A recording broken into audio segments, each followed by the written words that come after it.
What's up, y'all, and welcome back to Wi-Fi Finance, where we cover all things finance.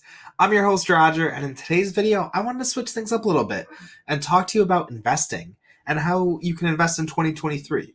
So if you want to hear my story, successes and flaws, all in one, make sure to watch this video to get ahead of the game. Just a side note, everything I'm about to say is my own experience. I'm no way a financial consultant, and I would recommend if you have questions or need guidance, please reach out to a professional.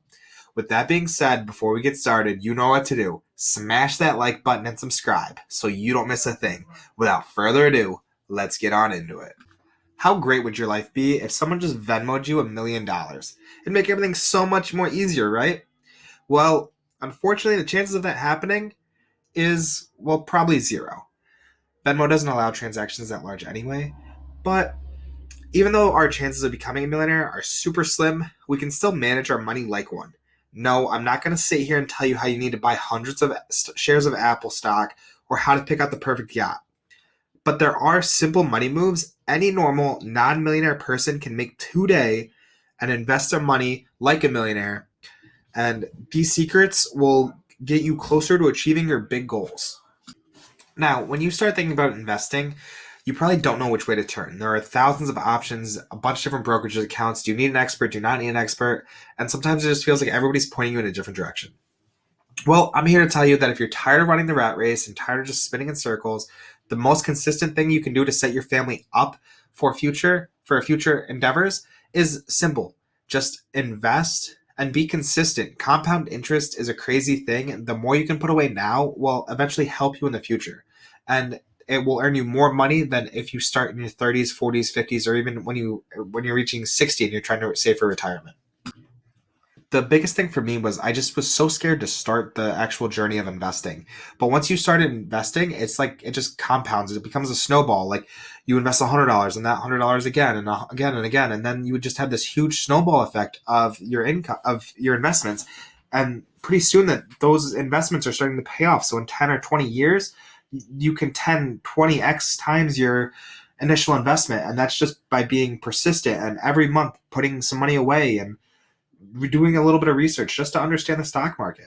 These aren't anything groundbreaking, but they're steps that a lot of people don't start to do until it's too late and they've already passed their years of compounding interest. So if you start at 40, you're not going to get the same return if you started when you were 20. And it just goes back to show that the earlier you start investing, the more it'll help you in the long run.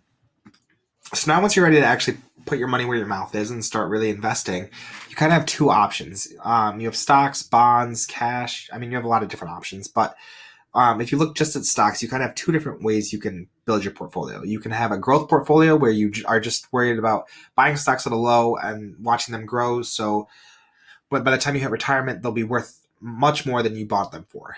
Or you can do a dividend. Dividend investing is where you buy company stocks that actually pay you quarterly, monthly, or annually a small percentage of their stock price just to keep you as an investor. And it's like a thank you for investing in the stock. And it's a personal preference on which one you prefer. They both worked, and they both have track records that have worked. So it's really just a personal preference. I would recommend just doing some more research on your own and deciding what you're more comfortable with and what your volatility risk is.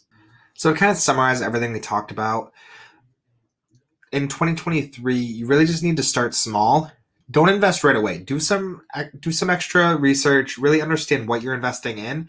So that way, once you understand it, you'll be able to be more educated in what you're actually investing in. And find the right stocks for you. Find what stocks are going to perform the way you want them to. If you want dividends, if you want growth, really just find out what you are looking for. And trust me, that'll be a lot easier down the road when you're trying to build your portfolio out. My third tip would be really understand where you want to be in the next 20 or 30 years. Take a look at try to think of where you're going to want to be, what kind of lifestyle you're going to want to have, and then invest appropriately. And prioritize your time. I know it's not super related to investments, but your time is really one thing that you can never get back. The 24/7 rise and grind hustle culture where you have to give up sleep in order to build success, no one wants to do that. I mean, passive income is the way to go, and stocks is a great starting point to really understand how passive income works and how you can watch your money grow in a normal rate of return. Well, that's all I have for you in this one. Thanks for sticking around, and if you enjoyed this video and want to see more like it, make sure you click that like button and subscribe. Don't forget to ring the bell so you get that notification when I upload a new video.